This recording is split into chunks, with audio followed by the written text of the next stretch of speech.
te coroar.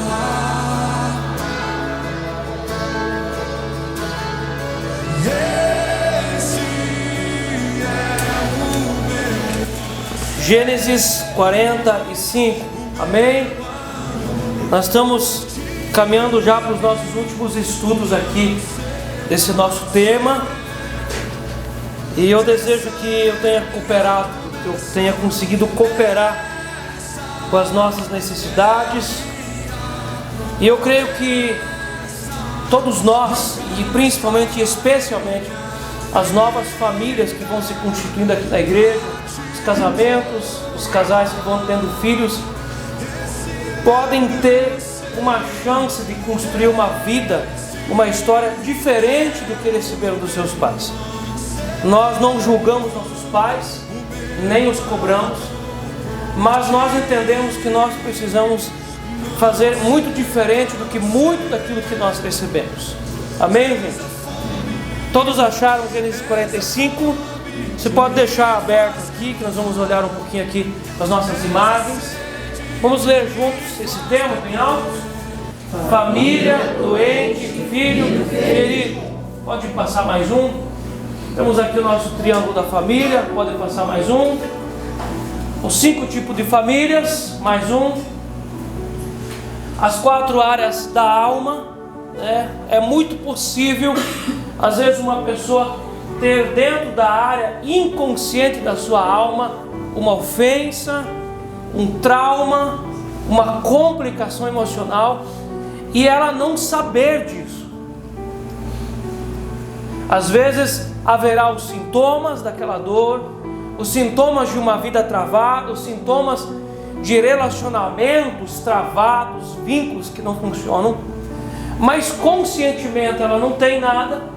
A área cega também já foi vista, não há nada. A área oculta já foi liberada. Então a possibilidade sempre existe de alguém ter algo na área inconsciente, uma marca, uma mágoa, uma divisa que foi ultrapassada por alguém mais velho, um pai, uma mãe, um irmão, um primo, um tio. Um abuso normalmente recalca, e a pessoa não se lembra disso quando está na área inconsciente. Mas quando nós temos sintomas, nós podemos cavar e provavelmente tem alguma coisa. Amém? Pode passar mais um. Eu quero olhar hoje com você aqui o ciclo vital da vida. Isso aqui é muito importante, quando nós precisamos ser pastoreados por princípios e dirigidos por acordos.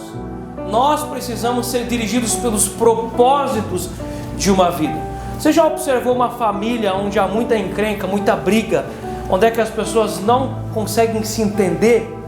É porque falta propósito. Porque todos nós somos complicados, nós somos diferentes. Deus colocou dentro de uma mesma casa. O casamento, ele é constituído pelo pó da terra e pela costela. São 2 partes diferentes. Então nós sempre seremos diferentes, mas quando nós não temos um propósito claro na nossa vida, nós vamos passar a vida conflitando, sem um propósito. Então, pastoreado por princípios, dirigido por acordos e por propósitos.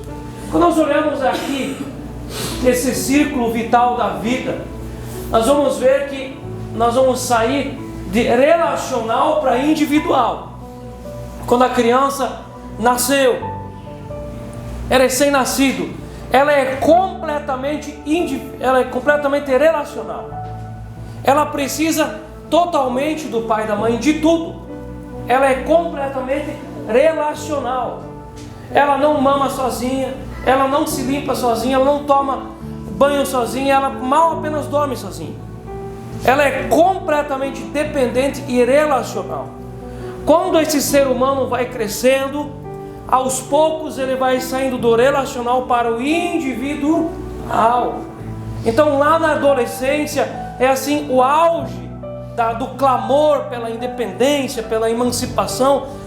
A pessoa, ela quer ser individual, e ela vai outra vez para o relacionamento quando ela se interessar pelo sexo oposto e ela começar a trabalhar no projeto de constituir família, ela então vai constituir algo relacional.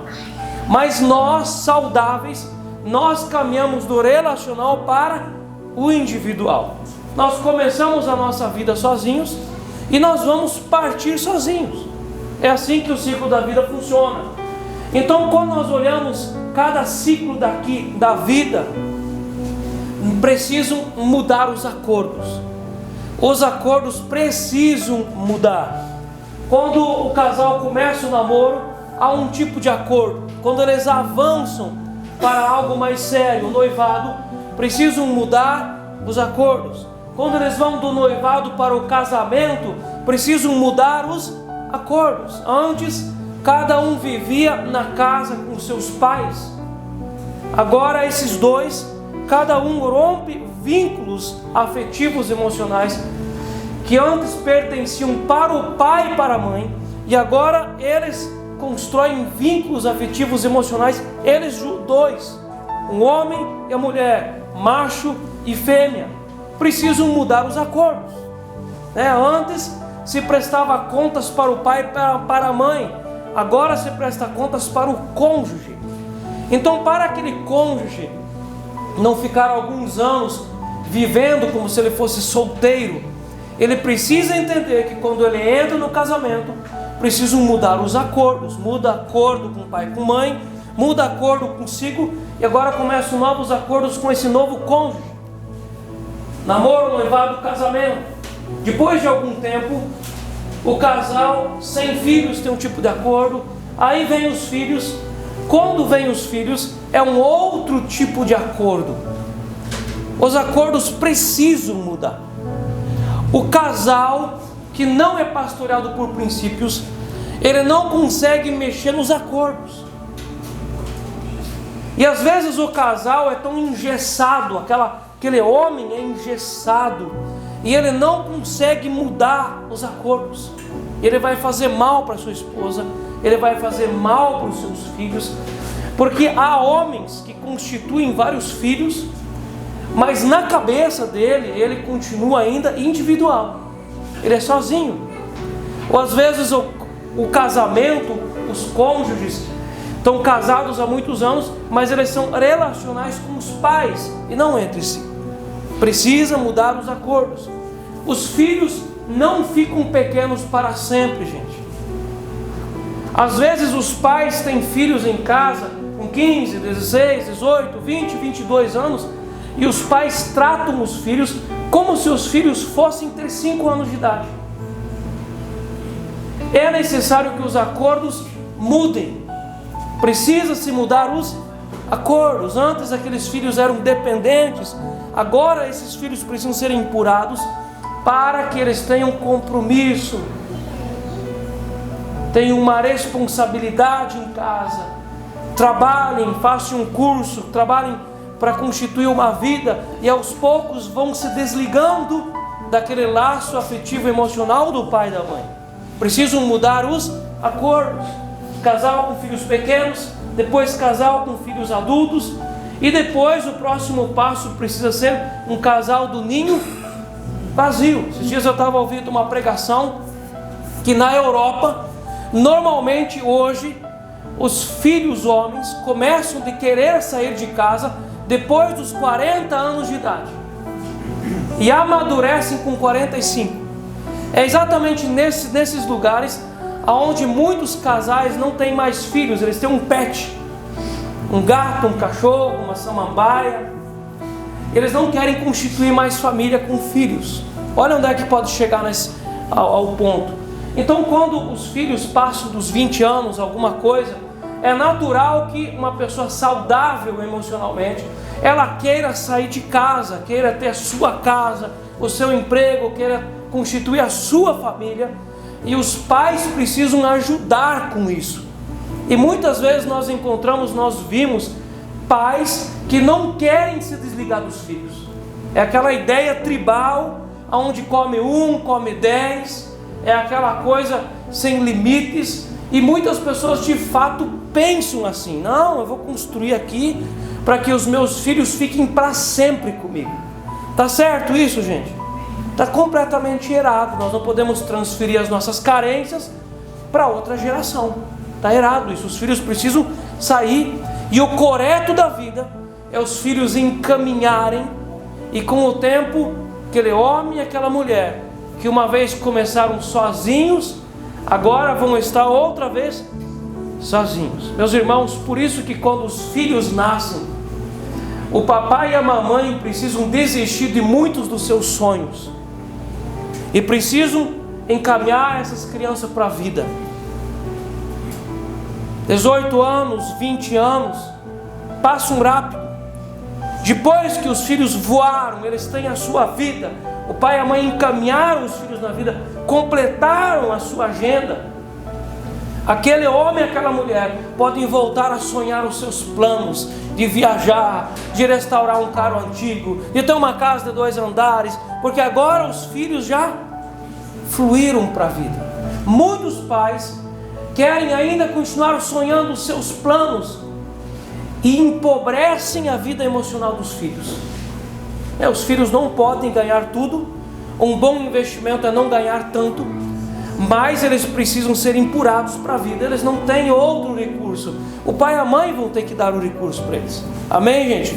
Então, o casal do ninho vazio, eu sempre penso que bem-aventurado é o homem e a mulher que servem a Deus durante a sua vida, e quando os filhos vão embora de casa, então eles estão totalmente disponíveis para servir na igreja, para serem missionários, presbíteros, diáconos, servirem a Deus, porque eles já serviram aos filhos.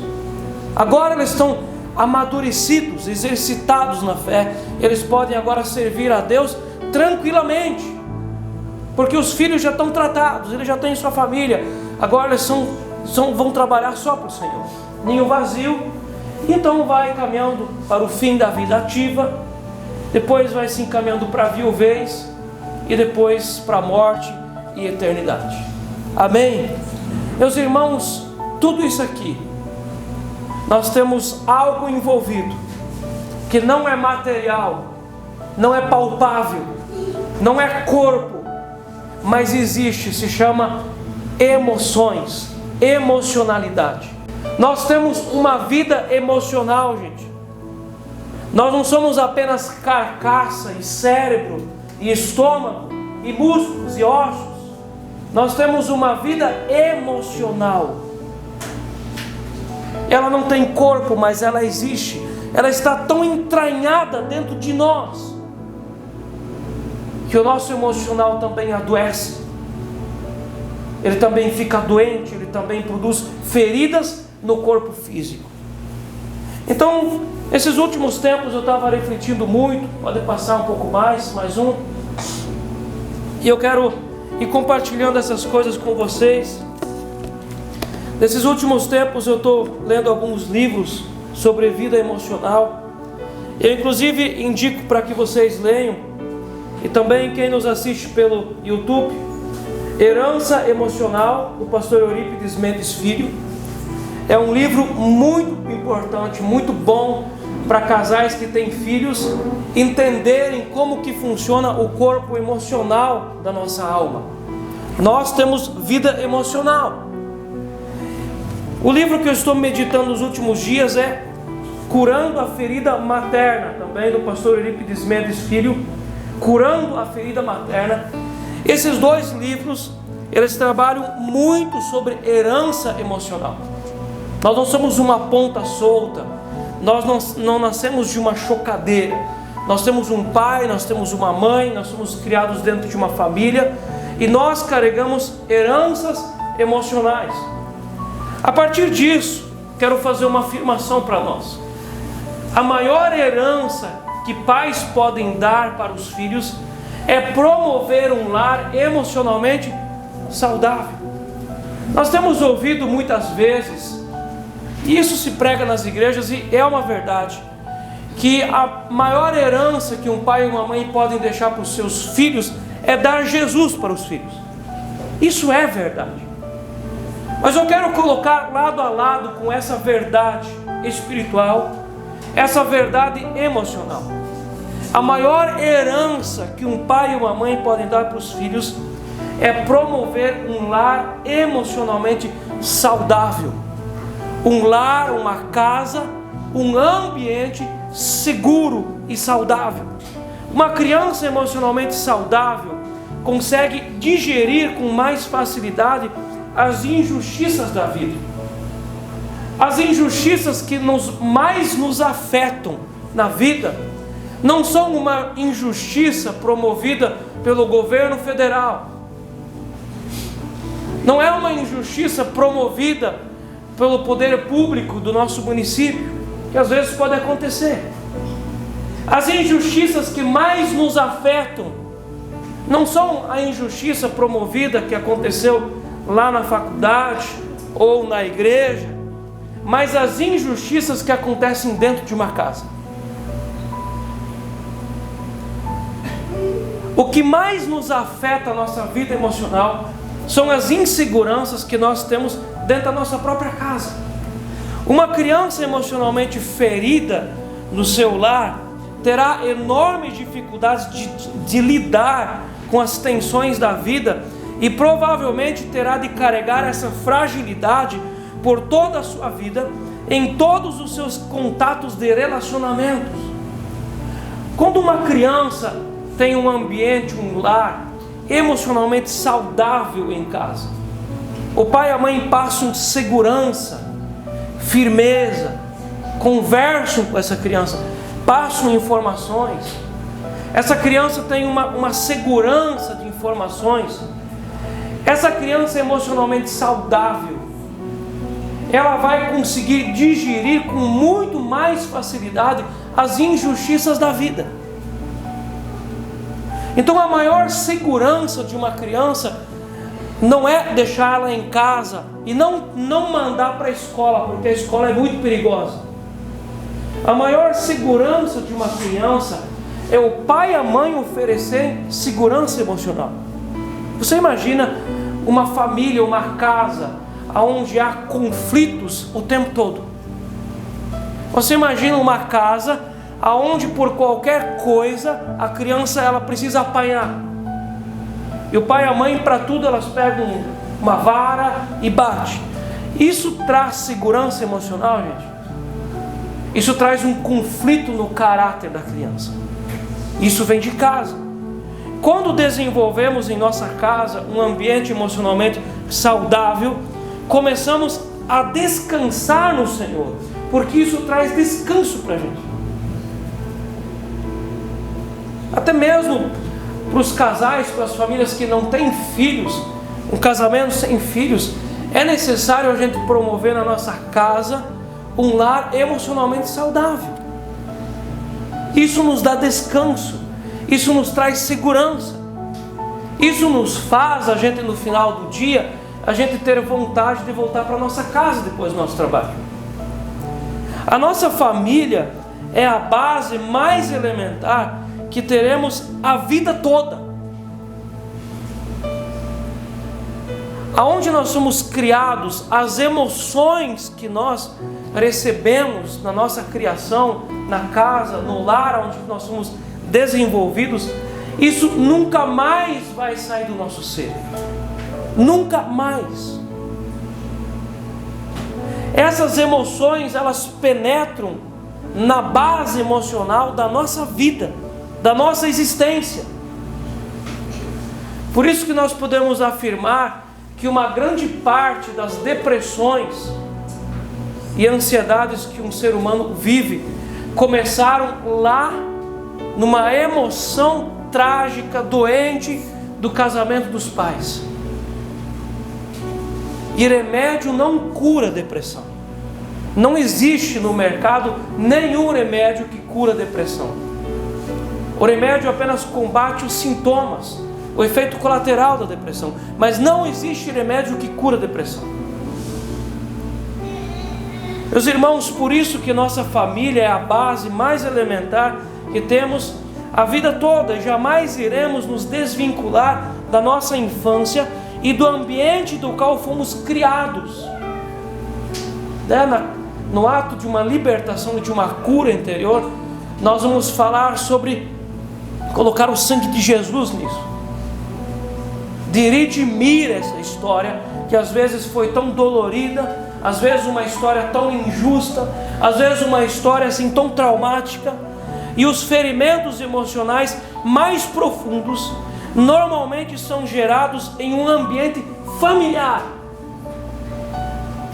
Não é a família que deveria ser a principal proteção daquela criança. Às vezes se torna a arma que mais fere o coração de uma criança. Quando uma criança enxerga o pai e a mãe discutindo, conflitos entre pai e mãe, aflições. Por isso que uma família e um casal precisam ter muito regulados e equilibrados a sua vida financeira. Nós precisamos oferecer para as pessoas da nossa casa um ambiente emocional saudável, gente, seguro, tranquilo, firme. Isso é completamente possível. Amém, gente? Então, caminhando dentro disso, vamos ler isso aqui junto, para isso aqui ficar marcado. A maior herança que pais podem dar para os filhos é promover um lar emocionalmente saudável. Isso nós precisamos construir, gente. Isso não é automático, isso não vai acontecer por um acaso e de repente eu vou ver e eu já estou dentro disso. Eu preciso construir isso. Isso vai me custar alguns sacrifícios, alguns acordos, algumas conversas longas com meu cônjuge, com minha família. Nós precisamos construir esse ambiente saudável. Pode passar mais um. Então nós vamos ver algumas atitudes que nós precisamos para a cura da alma. A alma precisa ser curada. Algumas atitudes para curar a alma. Pode passar mais um. Primeiro, abrir o coração completamente. Para que haja cura, para que tenha a possibilidade de uma cura, a pessoa precisa abrir totalmente o coração. Ela precisa falar daquilo, ela precisa abrir o coração completamente. O segundo ponto para a cura da alma é expressar sem reservas os sentimentos. A pessoa precisa expressar os sentimentos. Ela precisa falar daquilo que ela sente. Às vezes do vazio que ela sente. Às vezes aquele sentimento de insegurança que ela carrega por muito tempo. Às vezes aquele sentimento de medo. Às vezes aquele sentimento de insegurança de estar com pessoas ou em público. Ou aquela insegurança de trabalhar num lugar. Quando a pessoa não está bem, alguma coisa está acontecendo. E nós não vamos ver outra forma a não ser de expressar sem reservas os sentimentos, todos eles. Por isso que às vezes um atendimento nós não fazemos em uma vez só. Nós fazemos às vezes em duas, às vezes até em várias vezes. Porque até que a pessoa ela consegue entender o que ela sente. Às vezes ela foi criada numa casa, num lar, onde ela apanhou, e logo depois o pai grita para ela: não chora, engole esse choro. Ou o pai grita para a filha, ou a mãe grita para a filha: filha minha, não chora, pode engolir esse choro. Então muitas vezes essa pessoa está travada por muitos anos, e ela precisa chegar num momento, e ela precisa expressar essa dor, esses sentimentos. Terceira atitude para curar a alma: precisa dar nome para a dor. A pessoa precisa dar nome para essa dor. O que aconteceu com você? Meu pai me enganou. O que aconteceu com você? Minha mãe me traiu. O que aconteceu com você? Meu irmão fez isso comigo. Nós precisamos dar nome para a dor. Nós não podemos apenas ficar babujando alguma coisa por cima e aquele pensamento gospel, evangélico. É que Deus conhece o meu coração, eu não preciso falar tudo. Mas faz parte de uma cura verdadeira dar nome para a dor. O que me aconteceu? Meu pai e minha mãe fizeram isso comigo. E quando nós caminhamos entre as pessoas, ouvindo a história das pessoas, há muitos e muitos e muitos traumas que acontecem, que pais ferem os seus filhos. Nós já ouvimos isso muitas vezes, você já ouviu. Pais praticam coisas injustas com os filhos. Às vezes uma injustiça familiar vinda de irmãos mais velhos. Então é necessário dar nome para essa dor. O que machucou você? Pode passar mais um. Em quarto lugar, muitas vezes, ou a maioria das vezes, vai ter que haver um toque, um abraço e um perdão ali junto com a pessoa. Então muitas vezes essa pessoa vai estar num ato de cura e libertação. Nós fazemos esses atos proféticos e nós fazemos uma intercessão criativa, que uma das pessoas do grupo representa esse pai, representa essa mãe, representa esse irmão, essa irmã, ou esse vô, ou essa avó. E a pessoa, ela consegue liberar esses sentimentos, alguém representando o pai ou a mãe, representando o ofensor. Mas a grande maioria das vezes, após isso, precisa acontecer um encontro com aquela pessoa que ofendeu ela, com aquele que praticou a injustiça. Então o toque, o abraço, o perdão precisa ser dado. Pode passar mais um. E o tempo de restauração dessa ferida. É necessário ter um tempo de restauração. Então nessa semana eu estava meditando muito sobre isso. E depois de eu ter já lido esse um livro, eu estou lendo esse segundo aqui, sobre vida emocional. E nesses quase 15 anos de ministério, há muitas conversas, muitas e muitas conversas, com muitas famílias, dezenas de conversas, e muitas coisas que estão lá guardadas no banco de dados da memória. A gente começa a rebuscar, e você começa a pensar naquilo, pensar naquela conversa, pensar naquela situação, e muita coisa a gente vai revivendo pastoralmente. Há muitas conversas, muitas e muitas experiências, muitas histórias. E eu cheguei numa conclusão que eu quero repartir com você. Essa conclusão, a maioria das pessoas consegue perdoar. Eu, em todos esses meus pensamentos, todos esses bancos de dados, eu passei muitas e muitas vezes por muitas conversas, e eu digo para vocês que a maioria das pessoas conseguem perdoar e elas querem perdoar. A pessoa deseja perdoar, ela quer perdoar. Existem pouquíssimos casos que a pessoa se nega a liberar um perdão, ela nega perder a razão dela. Porque perdoar é uma perda grandona, é perder a razão. Então, a segunda coisa que eu concluí, que poucas pessoas decidem não perdoar. E há pessoas que realmente decidem não perdoar o pai, não perdoar a mãe, não perdoar irmãos, não perdoar o seu ofensor, seja da igreja, seja da família, seja um vizinho. E a pessoa realmente, ela toma essa decisão: eu não vou perdoar, eu não quero perdoar. Há o respeito de Deus em relação a essa pessoa, com certeza, mas existem implicações em não perdoar. A terceira coisa que eu concluí, eu entendi, que muitas pessoas não conseguem fazer isso sozinhas. Eu creio que esse é um ponto muito forte para a gente meditar. Há muitas pessoas que não conseguem liberar o perdão, dar o perdão, fazendo isso sozinhas, elas sozinhas. E até mesmo porque o nosso irmão Tiago diz em Tiago 5,16: confessai os vossos pecados uns aos outros para seres curados. É necessário confessar para alguém. E eu entendo hoje que muitas das pessoas que querem perdoar, elas não conseguem fazer isso sozinhas. Você imagina uma pessoa que às vezes foi vítima de violência sexual feita pelo seu pai, às vezes por um irmão mais velho, às vezes por um primo.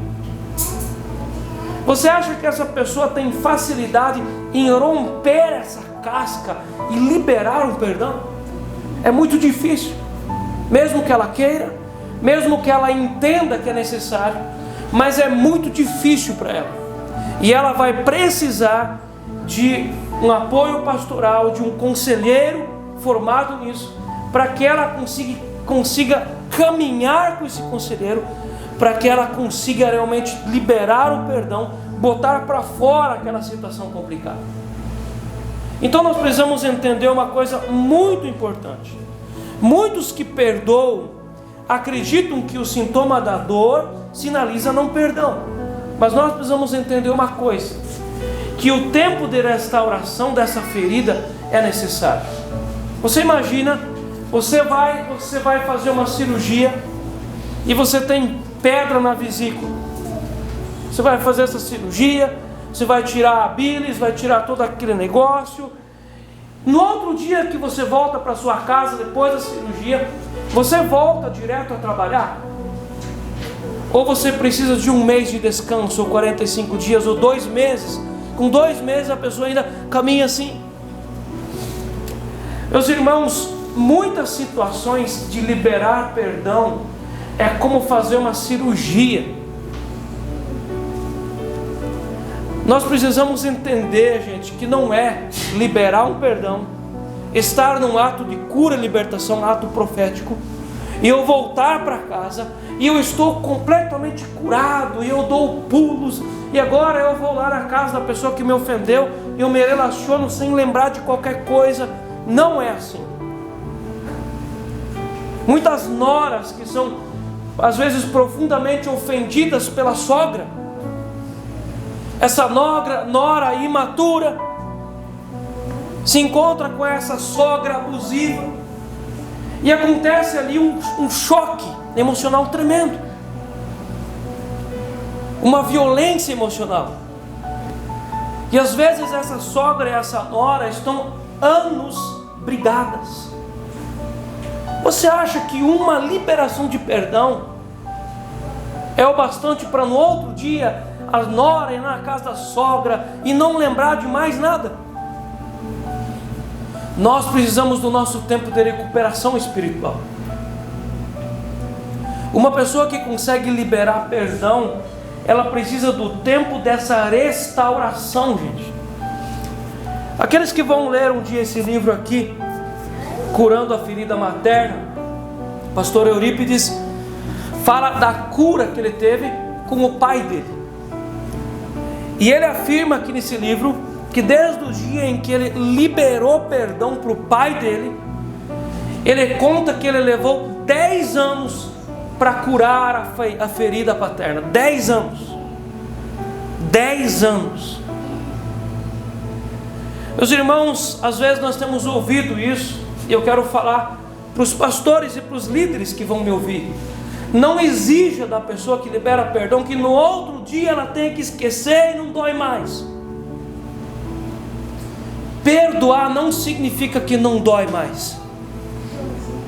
Perdoar significa dar o braço a torcer, que a partir de hoje eu não vou mais cobrar aquela pessoa que me ofendeu, eu não vou mais criticá-la, eu não vou mais lembrar dela como aquela pessoa que me deve algo, porque eu liberei, eu dei isso, eu abri mão da minha razão, da minha justiça.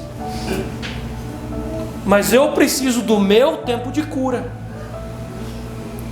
E em muitos casos de ferimentos familiares, às vezes vai levar 2, 3, 5, 10 anos. Amém, gente?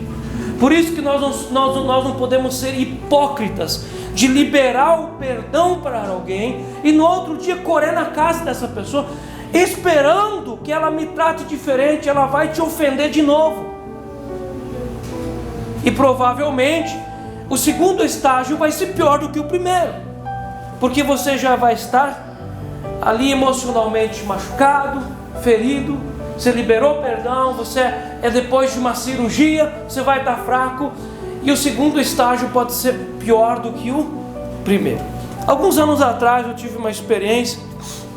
Eu estava conversando com um casal, e eles estavam relatando para mim e para minha esposa um seríssimo problema de família, herança, e um dos irmãos não queria repartir herança, queria tudo para si. uma problemática muito, muito grande. E aquele casal fazia parte de uma outra igreja do que todos os outros, uma igreja cristã. E eles aprenderam na igreja uma ideia de que eles iam ser os condutores da reconciliação para todos os irmãos. Eles estavam motivados, assim, eles estavam iludidos que eles iam fazer a reconciliação entre todos os irmãos, e o pai e a mãe. Eles estavam assim porque Jesus manda perdoar, E depois que a empolgação passou, eu falei para eles: olha, não façam isso, tem que dar um tempo, a ferida está muito aberta, a ferida está sangrando, vocês têm que dar um tempo, vocês não podem ir atrás disso agora, porque vocês vão tornar esse problema pior do que ele está. E eu percebi que a religiosidade deixou eles surdos, eles não me ouviram, mas tudo bem, eu não sou pastor deles, foi só uma ideia, mas eles iam reconciliar todo mundo. Depois de algum tempo eu fiquei sabendo que eles conseguiram tornar o problema pior ainda. Eles conseguiram, por causa de uma falsa ideia de que você perdoa, você esquece, está tudo novo. Jesus faz isso com a gente, mas nós não podemos exigir esse mesmo de nós, porque nós não somos o Cristo, nós não somos Deus, nós não somos o Espírito Santo. Nós vamos ter ferimentos, nós vamos ter feridas, e nós às vezes vamos precisar de anos de recuperação, depois de liberar um perdão. Às vezes vai ter anos na tua vida que vai ser bom você não conviver com certas pessoas. Amém? Eu creio que isso responde muitas coisas nossas, porque ainda assim se ensina nas igrejas que quando você perdoa, no outro dia você tem que voltar, e você tem que viver. Isso vai funcionar, isso precisa funcionar quando nós tratamos de perdão entre marido e esposa. Mas entre marido e esposa tem uma máxima que nenhum outro relacionamento tem. Entre marido e esposa nós temos um recurso poderoso, que é a vida sexual. Uma vida sexual pode curar muitas coisas e pode trazer de volta os anos perdidos, mas nós não vamos ter essa máxima, esse recurso em outros relacionamentos. Amém? Você está entendendo? Às vezes o casal está assim por um fio, uma noite de intimidade, no outro dia as águas estão calmas. O Senhor Jesus nem precisou dizer: acalma-te mar, acalma-te vento, tudo se acalmou. Mas em outros relacionamentos nós não temos isso. Amém? Então tudo isso eu trouxe para nós, para a gente entender aqui várias coisas aqui do texto. Amém, gente? Às vezes as pessoas quebram o próprio braço por falta de entendimento. E a cura dos traumas emocionais é um processo que leva tempo. O perdão é um ato, uma atitude, e a cura é processual. É um processo. Amém, gente? Isso aqui é muito importante. Agora nós vamos entrar aqui no capítulo 45, pode passar mais um. E nós vemos todos esses textos, gente, eles são um processo para a gente chegar aqui no capítulo 45. Nós seríamos injustos com a realidade, injusto com o Evangelho e também injusto com a história, se nós abordássemos apenas o capítulo 45. Há toda uma construção aqui, há um processo sendo construído, Deus dirigindo as situações para que aconteça esse fruto que nós encontramos aqui no capítulo 45. Até aqui nesse texto eles haviam passado muitos processos já, e Deus amassou eles bem. Nós vamos fazer a leitura até no verso 9. Então, José, não se podendo conter diante de todos os que estavam com ele, bradou. O que é bradar?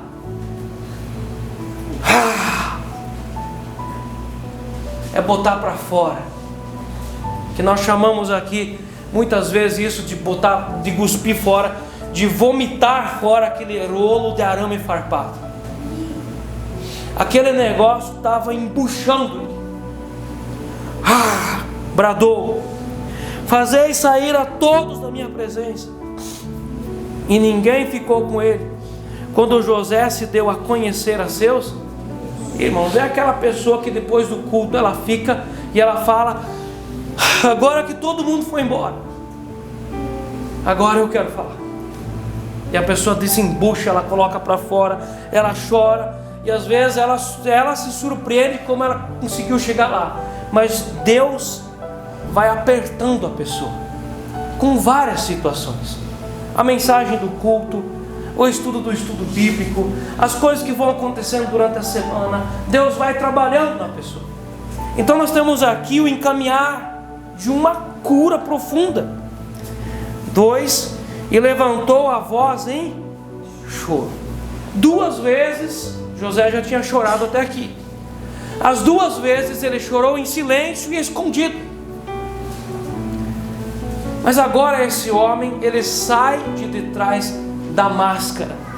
Sabe aquela pessoa que chega para o pastor fazendo uma pergunta? Ela diz: pastor, eu tenho um amigo que não consegue perdoar o pai e a mãe, e assim, pastor, o que a Bíblia diz sobre isso? Será que é o amigo que não consegue perdoar o pai e a mãe? Pastor, eu tenho um conhecido meu, olha, ele tem um problema sério emocional. Ele não consegue dormir, não consegue comer, usa um monte de remédios. Será que é o amigo? É necessário sair de detrás da máscara. Até então José era escondido. Ele tinha coisas no oculto dele, no escondido, no profundo. Ele não havia contado para ninguém no Egito que ele tinha um pai, que ele tinha irmãos, que ele tinha um passado em Canaã. Ele tinha uma vida escondida. Ele não abria o seu coração para ninguém. Você está entendendo? Até então o José tinha uma vida escondida também dos seus irmãos, por detrás de uma indumentária egípcia, por detrás dos olhos pintados como um egípcio. E o Judá viu o José e ele disse: tu és como o próprio faraó. Ele estava escondido. Às vezes a pessoa está escondida atrás de um título, atrás de uma prosperidade financeira, atrás de negócios, atrás de coisas. E José se deu a conhecer, ele não aguentou mais. Ele botou para fora e se deu a conhecer. José se deu a conhecer a seus irmãos. Talvez tenha alguém de nós hoje aqui que às vezes precisa se dar a conhecer. Talvez tenha alguém de nós aqui que muitas vezes já passou uma imagem, mas que não é isso.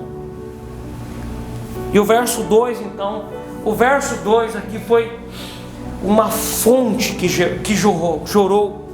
Ele levantou a voz em choro. Os 2 primeiros choros foram silenciosos, mas esse choro foi um choro de maneira que os egípcios o ouviam, e também a casa de Faraó. O cara berrou. Todo mundo ouviu o choro dele.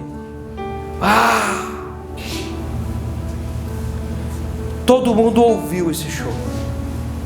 E muitas vezes, para que aconteça uma cura de verdade, a pessoa precisa abrir a vida dela por meio de um choro profundo, enorme, alto, e bradar. Enquanto que aquele choro for uma coisa minguadinha, apenas de uma meia lágrima de cada lado do olho, não vai acontecer absolutamente nada. José bradou, de maneira que os egípcios ouviam, e também a casa de Faraó. E disse a seus irmãos: eu sou José. A cura começa quando a pessoa, ela se assume. Eu fui maltratado pelo meu pai e pela minha mãe. Eu fui injustiçado pelos meus irmãos. Quando a pessoa para de colorir a vida dela. E como muitas vezes as pessoas colorem a vida como algo romântico. Não, mas o meu pai, ele foi firme. Mas o meu pai me deu uma boa educação. E muitas vezes foi assim uma educação rígida, que machucou emocionalmente, que feriu a alma. Quando que a cura pode acontecer? Quando a pessoa abre o jogo e ela diz: eu sofri injustiça na minha casa. Eu sou José. Vive ainda meu pai? E os seus irmãos não lhe puderam responder, porque ficaram atemorizados perante ele. Eu já tive pessoas que eu atendi, que eu já conversei, que eu fiquei assim, não sei o que eu vou fazer agora. Porque a pessoa veio, ela me contou esse negócio, ela está chorando, e já aconteceu que eu chorei junto com a pessoa. Eu estava ali tirando o papel do pacotinho de papel e chorando também, e de repente eu me dei conta, mas não sou eu o atendido. O que eu faço? Os irmãos ficaram atônitos e atemorizados. Os nossos irmãos que às vezes participam de atendimentos, muitas vezes isso não nos vai acontecer. Você pensa: meu Deus, eu não imaginava isso. Mas às vezes as pessoas escondem crocodilos debaixo do coração. Verso 4: disse José a seus irmãos: agora chegai-vos a mim. E chegaram-se. Então disse: eu sou José, vosso irmão. Agora ele não é mais o governador do Egito, ele é José, vosso irmão. Ele não está mais respondendo pelo nome que ele recebeu, um nome egípcio, mas ele é José. Eu não estou falando aqui como pastor, eu não estou falando eu aqui como funileiro, eu não estou falando eu aqui como marceneiro, eu não estou falando eu aqui como vendedor, eu não estou falando eu aqui como psicólogo, mas eu como José, irmão. Desceu da proteção, ele desceu do título, ele disse: eu sou José, eu sou o vosso irmão. Vai vendo, esses degraus aqui são os pontos da cura. José se deu a conhecer: agora chegai-vos a mim. E chegaram-se. Então disse: eu sou José, vosso irmão, a quem vendestes para o Egito. Para de colorir a história traumática, e responsabiliza aquilo que aconteceu. É necessário de responsabilizar, gente, porque às vezes nós temos a tendência de tentar neutralizar a injustiça, porque a mesma pessoa que nos provocou uma injustiça muito grande, nos feriu, essa mesma pessoa também nos tratou, nos cuidou, nos deu comida, deu uma casa para morar. Nós jamais vamos rejeitar as boas heranças, nós vamos redimir a boa herança, mas nós precisamos responsabilizar. Tudo aquilo que nós vemos aqui, ponto por ponto, nós vamos chegar aqui, nós precisamos dar nome à dor. Amém? Mesmo que a nossa mamãe nos deu a luz, nos trouxe a vida, nós vamos sempre ensinar que isso precisa ser movido por gratidão. Nos trocou nossa fralda, aguentou nosso choro, e tudo isso nos encaminhou para a escola. Aquilo nós agradecemos, mas nós não podemos neutralizar a injustiça que foi feita. E José logo fala isso: eu sou José, vosso irmão, a quem vendestes para o Egito. Precisa se dar nome para a dor, precisa se pegar um artigo e dizer: assim, assim, assim aconteceu. Em tal e tal tempo foi isso que aconteceu. Não minimize o ato de injustiça, nem quando você pratica e nem quando alguém pratica contra você. Vocês me venderam para o Egito. No verso 5: agora pois não vos entristeçais, nem vos irriteis contra vós mesmos, por me haverdes vendido para aqui. Então às vezes a pessoa, o problema dela não é ela liberar um perdão para o outro, mas ela liberar um perdão para ela. Tem pessoas que às vezes ela tem dificuldade de ela se perdoar. Normalmente uma pessoa que foi criada dentro de um lar de muita exigência, A pessoa é perfeccionista. E quando ela comete um erro, ela não consegue se perdoar. Ela se vê suja diante de Deus. Ela sempre vai dizer assim: eu não mereço nada, né? Normalmente nas orações dessa pessoa, a pessoa vai começar a orar e ela vai dizer: Deus Pai, Deus, eu sei que eu não mereço nada. E sempre de novo essa mesma conversa. Isso vem de um caráter ferido, muito exigido, perfeccionista. Deus é misericórdia. Nós não precisamos o tempo todo dizer para Ele que nós não merecemos. Ele sabe.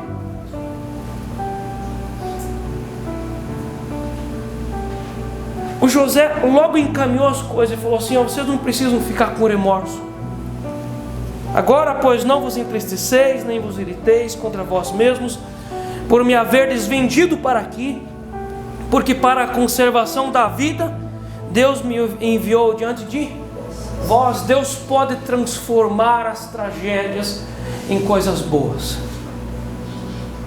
Amém? Quando você começar a ler a série dos livros do pastor Eurípides, você vai concordar comigo. 1 ano e 3 meses ele foi abandonado pela mãe. Ele teve 2 madrastas, depois ele foi abandonado pelo pai. Ele tem uma trajetória complicada, mas é um homem que está sendo curado. E ele mesmo escreve nos livros dele que ele entende que foi bom ele ter sido abandonado pela mãe, porque isso gerou uma mensagem dentro dele. Aonde esse homem caminha pelo Brasil, ele tem dezenas de pessoas que ele prega e ajuda a cura interior. Deus colocou uma mensagem dentro dele. As tragédias que sobrevieram sobre a nossa vida podem ser transformadas em mensagens de cura. Meus irmãos, vamos prestar muita atenção no que eu vou falar para vocês. Por isso que nós não podemos desenvolver um tipo de vida aonde nós somos sempre vítimas de tudo. Se vitimizar. Eu não vou para frente porque o meu pai e minha mãe fizeram isso comigo. A pessoa se vitimiza o tempo todo. Nós não podemos construir uma narrativa de vitimização e sentar lá na cadeira de balanço e dizer: não tem mais nada para mim, porque eu tive uma vida muito difícil e todo mundo precisa agora aguentar o meu mau humor, a minha depressão, a minha tristeza. Nós não podemos nos vitimizar com as injustiças que foram feitas para a gente. Amém? Nós precisamos nos levantar, precisamos fazer alguma coisa, criar caminhos de ânimo. Porque eu tenho certeza que a maioria aqui de nós tem histórias tristes, que até pedra chora. E tem gente que tem história triste assim que a pedra fica molhada de lágrimas. Nós não podemos entrar nessa espiral de vitimismo e a gente começar a gente se anular e não dá para isso para mim, por causa disso eu sou assim, por causa disso eu sou assim. Nós precisamos andar no caminho, não nos vitimizando. E nós vemos isso aqui em José. Você consegue ver isso? No verso 6. Porque já houve 2 anos de fome na terra, e ainda restam 5 anos em que não haverá lavoura nem colheita. Então, eu imagino, eu estimo que Deus trabalhou, Deus amassou essa situação por mais ou menos perto de 2 anos. Porque não foi logo no começo da seca que os irmãos desceram para o Egito. Demorou alguns meses. Aqui já estava dando 2 anos. Então, mais ou menos perto de 2 anos, que Deus amassou aquela situação, que Deus falou com os irmãos, que Deus falou com José, que Deus estava ali operando naquela dureza, trabalhando naquela situação, para então levar essa situação para uma reconciliação. Amém? Vai ter casos, gente, que uma reconciliação verdadeira mesmo vai levar uns 3 anos, 4 anos, 5 anos, assim que realmente a pessoa vai conseguir de todo o coração passar por cima dessa situação, liberar um perdão verdadeiro e há uma reconciliação. Amém, gente? Então nós como cristãos, como pregador, nós realmente queremos assim que tudo seja rápido. Já libera perdão, já cura, já... Mas não é assim. Cada pessoa tem o seu tempo. Às vezes o pregador vai trabalhar com uma pessoa, às vezes durante muitos meses.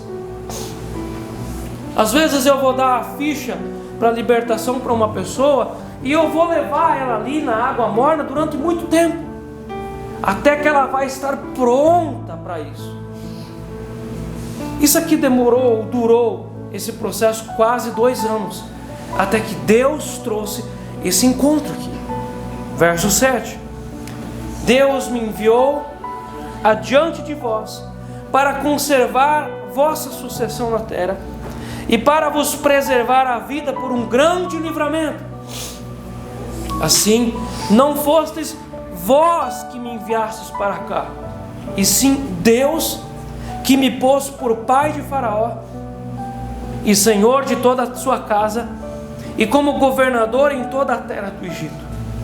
Apressai-vos, subi a meu pai e dizei-lhe: assim manda dizer teu filho José: Deus me pôs por senhor em toda a terra do Egito. Desce a mim, não me demores. Agora os irmãos de José têm um outro problema. Até então o pai acreditava que estava morto. Será que o papai vai acreditar neles? Uma história desse tamanho? E como eles vão chegar de volta para o pai e contar que José não está morto, mas ele está vivo? Então algum dia as pessoas precisam resolver os seus problemas. Então os sinais da cura começam a aparecer. Depois de um longo processo, alguns encontros, alguns choros, os sinais da cura começam a aparecer. E há uma reaproximação entre a vítima e o ofensor. Tempo não se viu mais, e há uma reaproximação. Às vezes essa reaproximação, ela vai ser espiritual, emocional, numa intercessão recreativa, num ato profético. Quando alguém vai se sentar diante daquela pessoa, representando o pai que já faleceu, a mãe que faleceu, algum conhecido que está em outro lugar muito longe, alguém vai representar essa pessoa. Mas precisa haver essa reaproximação entre a vítima e o ofensor. Precisa acontecer esse encontro. Nós precisamos entender que a obra do perdão é uma obra de Jesus Cristo. Nós não conseguimos fazer isso sozinhos por nós. Nós não temos tanta vontade assim de perdoar sem Jesus. Aliás, nós perdoamos, porque lá em Mateus 6, Jesus termina o Pai Nosso dizendo: se vocês não perdoarem aqueles que vos ofenderem, o Papai do Céu também não vai perdoar vocês. Então como que a gente vai entrar na terra prometida? Como a gente vai tomar conta da herança que Jesus nos deu? Se nós perdoamos, nós podemos tomar conta. Se nós não perdoamos, nós ficamos de fora. Então o Espírito Santo viabiliza a reconciliação, amadurecendo o crente para ele conseguir perdoar de verdade. Você vai ter que colocar isso diante de Deus e vai ter que orar sobre isso, pedindo para que o Espírito Santo amoleça você, pedindo para que o Espírito Santo dê uma porta, o Espírito Santo abra uma chance para mim. Eu sei que eu preciso, eu não consigo, mas eu quero, o Espírito Santo me ajuda. A obra do perdão e da reconciliação é a obra do Senhor Jesus e do Espírito Santo. Nós não vamos conseguir sem o sangue de Jesus. E é preciso enfrentar o ofensor. Pode passar mais um. É preciso enfrentar o ofensor. E nós só conseguimos perdoar. Pode passar mais um. Quando entendemos que os planos de Deus estão acima do trauma. Você consegue perceber que o José, ele conseguiu tirar os olhos do trauma e colocar no plano de Deus? Deus pode dar planos para todas as nossas dores. Ele tirou os olhos do trauma, ele tirou a fé dele da cisterna vazia, daquele ato de injustiça, daquele momento traumático dos irmãos negociando ele ali na boca desse poço seco. Ele tirou os olhos de toda aquela situação duríssima e colocou esses olhos em uma fé. Deus tem um plano para a minha vida. Deus tem um plano de ter isso ter acontecido. Então, quando você vai conseguir perdoar? Quando uma pessoa vai conseguir perdoar de verdade mesmo? Quando entendemos que os planos de Deus estão acima do trauma. Na verdade, Satanás quis atingir e ferir Jesus, mas ele feriu você, que é a criatura. Então essa dor, essa ferida não é para ser sua, é para ser de Jesus. Em segundo lugar, pode passar mais um, nós só conseguimos perdoar quando entendemos que o trauma pode nos tirar dos planos de Deus. Gente, um trauma, não subestime um trauma. Não subestime uma ferida. Se isso não for tratado, isso não for cuidado, isso tira uma pessoa dos planos de Deus. Meus irmãos, quantas pessoas, vamos começar em grau de importância aqui, quantas pessoas vão perder a herança eterna, o céu, as bodas do Cordeiro, porque se negam a perdoar e negam a dar o perdão, a liberar o perdão. Você consegue entender que um trauma pode tirar os planos de Deus da nossa vida? Quantas pessoas que conseguem enferrar o seu próprio casamento porque não tratam um trauma? Quantas pessoas passam essa ferida para os filhos e acabam ferindo os filhos porque negam tratar um trauma? A pessoa fica colorindo aquele trauma, ela diz: não, quando eu aceitei Jesus, Jesus tirou tudo, não tem mais nada. É uma história colorida, isso não é verdade. É uma complacência. Porque quando nós temos feridas, nós passamos isso para alguém. E nós acabamos saindo dos planos de Deus. E nós acabamos tirando outras pessoas do plano de Deus. Amém? Você está conseguindo entender? Então uma ferida não tratada de verdade mesmo, ela nos tira do plano de Deus, gente. A pessoa que não aceita tratar essa ferida, e ela vai conseguir chegar na eternidade do céu, e Deus vai abrir os livros, Deus vai mostrar para ela quantos bons caminhos, quantas bênçãos Ele tinha preparado para a pessoa, mas a pessoa perdeu aquilo, ela não usufruiu, por causa da ferida, por causa dos traumas. Traumas nos tiram dos planos de Deus, gente. Em terceiro lugar, só conseguimos perdoar quando, olha lá, clica mais um, quando entendemos as bênçãos de Deus apesar do trauma. O que aconteceu com José que ninguém de nós passou? Ele foi criado dentro de uma família muito complicada. Ele viu, ele assistiu, ele viveu essas emoções tóxicas do pai dele com as esposas, dos irmãos, aquela situação que o pai ensinou ele a ser ali o detetive dos irmãos, um fiscal da vida alheia. Olha a pobreza emocional de tudo isso. Ele sentiu emocionalmente o desprezo que ele tinha, os irmãos desprezavam ele. Nós sentimos isso quando alguém tem raiva da gente, quando alguém tem um sentimento de querer que a gente morra, que a gente desapareça. Isso nos fere. E por fim ainda o jogaram numa cisterna, o venderam para o Egito e ainda desejaram que ele desaparecesse. Isso deveria ser uma coisa muito dolorida, gente. Mas esse homem consegue ver, ele consegue ver que as mãos de Deus, por misericórdia, o colocaram nesse lugar. Olha o entendimento que ele tem, no verso 7: Deus me enviou adiante de vós, para conservar a vossa sucessão na terra, e para vos preparar a vida para um grande livramento. Ele entendeu, olha o verso 8: assim, não fostes vós que me enviastes para cá, e sim Deus que me pôs por pai de Faraó. Eu estava meditando sobre isso, e dentro da minha imaginação, eu imaginei que o José, se ele permanecesse em Canaã com o pai dele, na família antiga dele, que futuro que ele teria?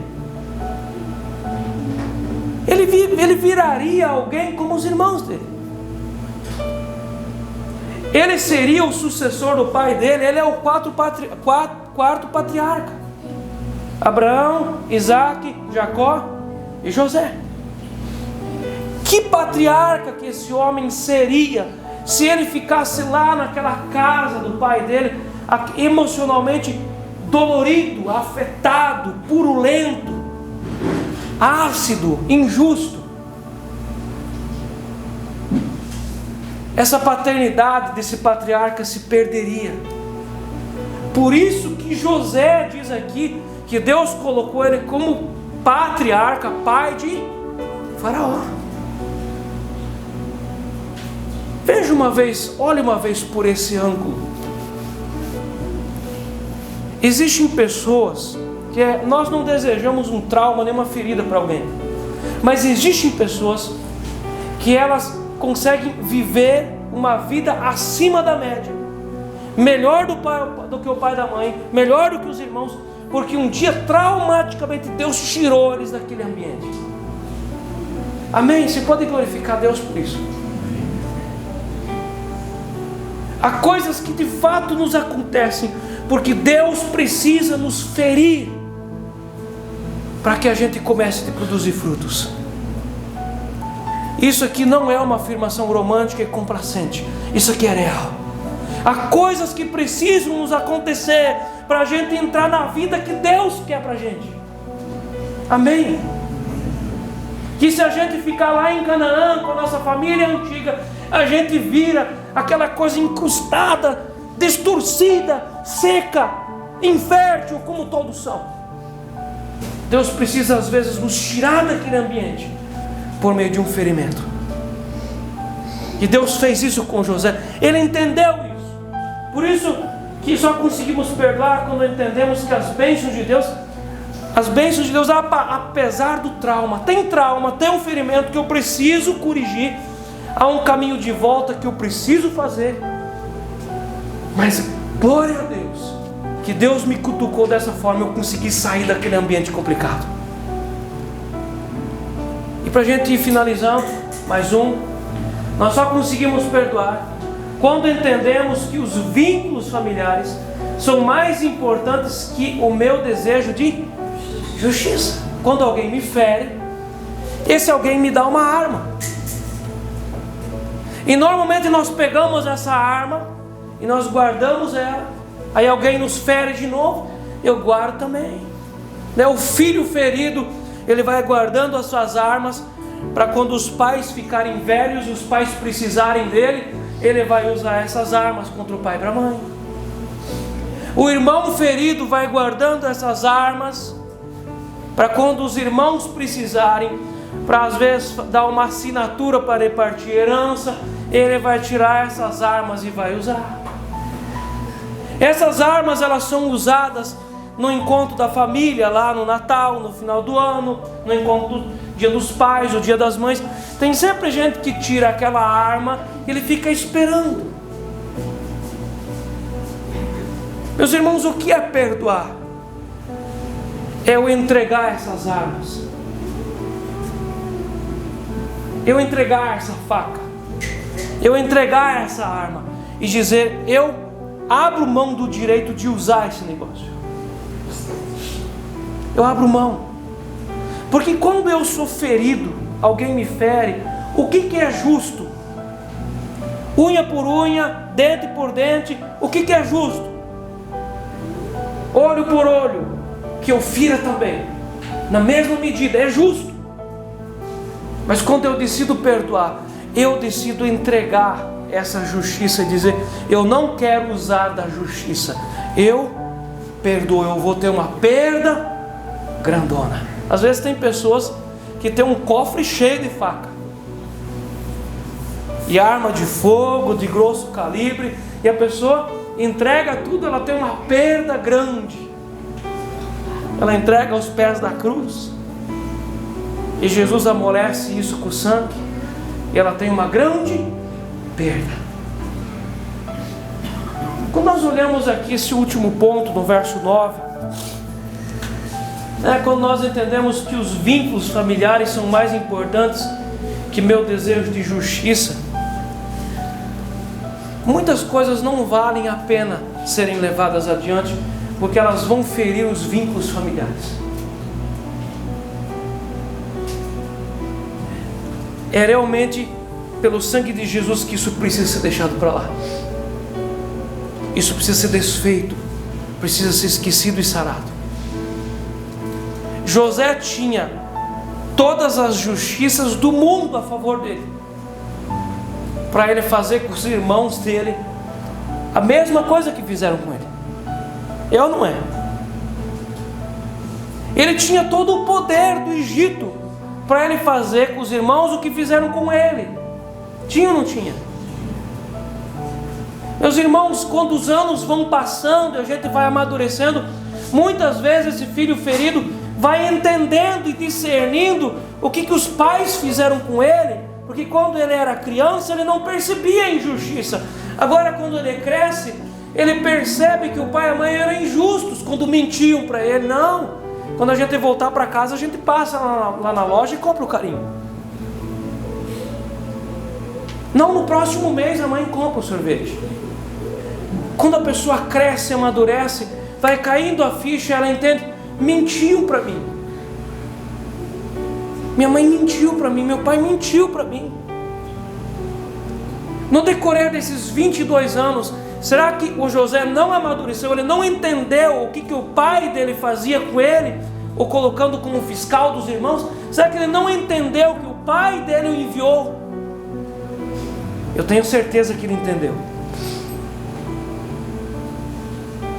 Mas esse homem tem uma outra atitude. Ele decide que a família se vincule.